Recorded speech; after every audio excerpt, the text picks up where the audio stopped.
Ambassador Zekthor's four eyes widened in disbelief as the transmission crackled through the Galactic Council's emergency communication system.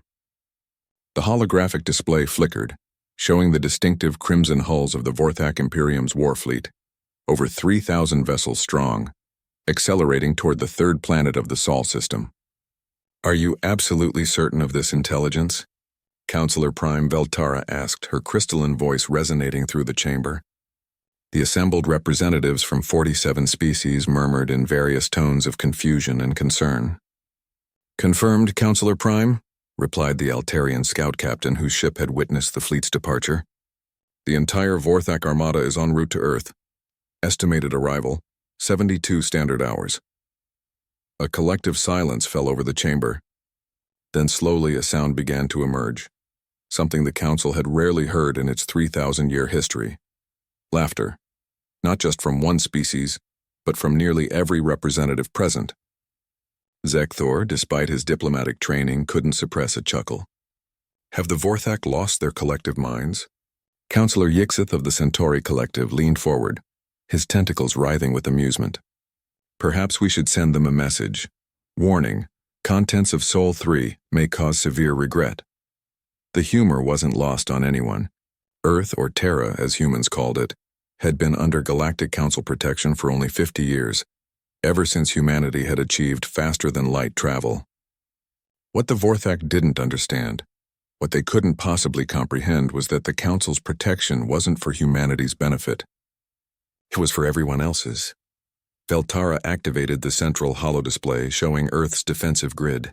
To most species it appeared standard: orbital platforms, a modest fleet of vessels, planetary shields. What the display didn't show, what no sensor could detect, were the humans themselves. "Should we warn them?" asked Ambassador Thekva from the Rigelian systems. "Warn who?" Zekthor replied, still grinning. "The Vorthak or the humans?" The question sparked another round of chuckling throughout the chamber. 50 years ago, when humanity had first ventured into galactic space, they'd encountered a Vorthak raiding party attacking a defenseless colony world. The Council had been preparing their standard response: diplomatic protests, economic sanctions, perhaps a limited military intervention that would arrive weeks too late. The humans had simply acted. Zekthor remembered the reports. A single human cargo vessel, the UES Defiance, had positioned itself between the Vorthak destroyers and the colony. When ordered to surrender, Captain Sarah Chen had transmitted a message that had become legendary throughout the galaxy: "Try me."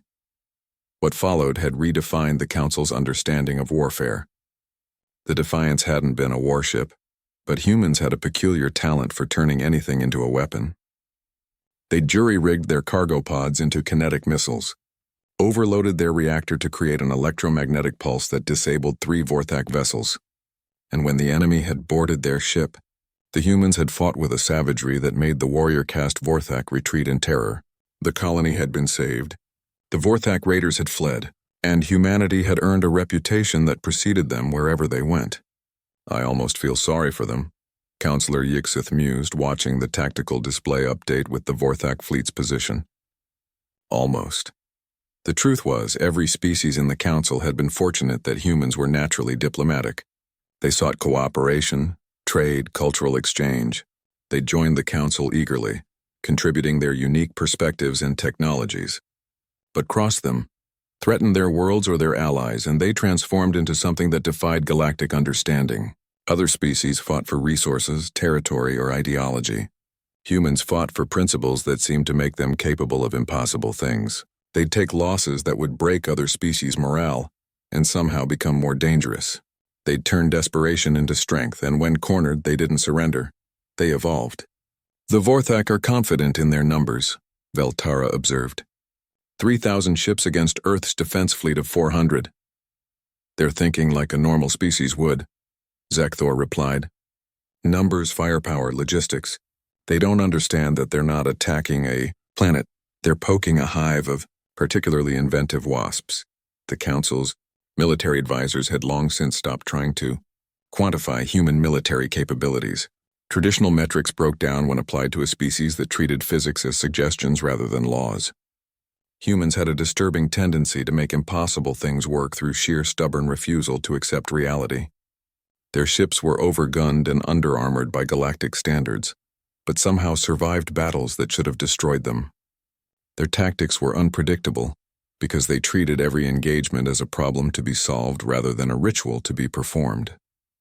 And their soldiers, the Council had classified human military personnel as a containment risk after the incident at Kepler Station, where a single human Marine had held off an entire boarding party using improvised explosives made from cleaning supplies. "Should we at least attempt to mediate?" asked the Altarian representative. "The Vorthak broke off diplomatic relations 6 months ago," Veltara reminded the chamber. "They've ignored 17 cease and desist orders regarding their raids on Council-protected worlds. They've made their choice." The display updated again. The Vorthak fleet had increased speed, eager to reach their target. Earth's defense platforms were powering up, but there was no sign of panic, no desperate calls for reinforcement. The humans were simply waiting. Zekthor activated his personal communicator. "I'm sending a message to my liaison on Earth, warning them of the incoming threat." The reply came within minutes. It was brief in typical human fashion. "Thanks for the heads up. We've got this. Want to watch?" The ambassador shared the message with the Council, sparking another wave of laughter. "Perhaps," Councillor Yixeth suggested, "we should prepare a memorial for the Vorthak fleet." "Or a rescue mission," Veltara added, though her tone suggested she wasn't entirely serious. As the Council continued to monitor the situation, Zekthor reflected on the irony. The galaxy's most aggressive species was about to attack its most diplomatic one. The Vorthak saw Earth as an easy target, a single world with a primitive military.